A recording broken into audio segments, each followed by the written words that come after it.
Usa ka panimay sa Sitio Center, Barangay Bakayan, Cebu City ang nadatugan sa dagkong mga bato ug anapog human sa nahitabong landslide alas 4 sa kadlawon sa Miyerkules, Nobyembre 12. Ang maong balay nahimutang kilid mismo sa napahak nga bahin sa bukid nga gihimo na karong high-end subdivision. Makita sab nga pila ka pulgada na lang mahulog na gyud ang paril sa maong subdivision paingon sa kabalayan sa ubos. Naangol sa maong aksidente ang 25 anyos nga si Ares human malubong kutob sa liog ang iyang lawas samtang hinanok pa silang natug sa iyang lola nga si Aida pagkahitabo sa landslide. Nagtakiang nga gibalik ni Ares ang ilang balay o gisaysay nga nalubong pa tanan niyang mga kagamitan sama sa iyang laptop ug mga libro nga gamit unta niya samtang ga-review alang sa Civil Engineering Board exam.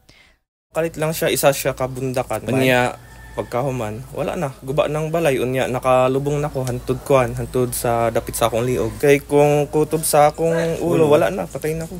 God is very good. Grabe ako ang pad to. Na atong time nga, ingon ko, pag mubundak ni Otro, wala na, patay na ko. Dawat na ko ato. Pero ingon ko, Lord, hatagi ko kuan. Isa lang ka chance. Buya lang ko karon. Very thankful pud ko sa akong mga silingan diha. Kay atong nagsinggit kog tabang. Kay agad-agad sila nagkuan ba, abti kay sila nagresponde. Kulban gid ko kay nakita man ako ni siya nga pag kuan ni nga lola help. Tabangin ko niya ako kay di na mo ko kakat-kat. Tanaw na ko kay ang iyang ulo ra ni timaw. Singgit ko diri ay tabang. Kay ang mga silingan pod alert kay sila nga ni hukay og pala nga ma-rescue gid siya. Kasamtangang gikordo na ang ilang balay karon.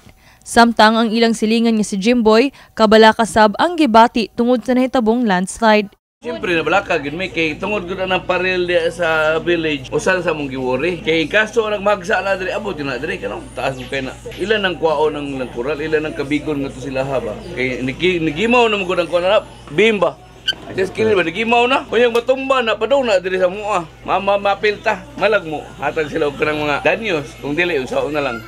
Padayon pasab ang pagplano ni Kapitan Janeline Layson ug Mayor Nestor Archival sa posibilidad nga pag-relocate sa mga residente sa maong dapit.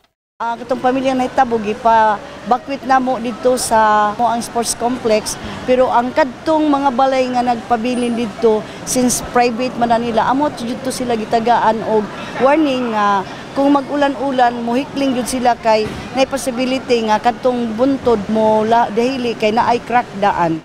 Kaso gani gyud ug magtan-aw nato nga klaro gyud nga magsige din relocate gyapon na sila pangitayan paagi usahay ra ba ang kadaghanan sa mga tao di gyud sila ganahan ni relocate magsabot pa mi ana ni Jeneline karon maka-meeting niya ang ilang kapitan part na sa mong istoryahan regarding sa pagbalin sa mga tao nga gikan sa eskwelahan.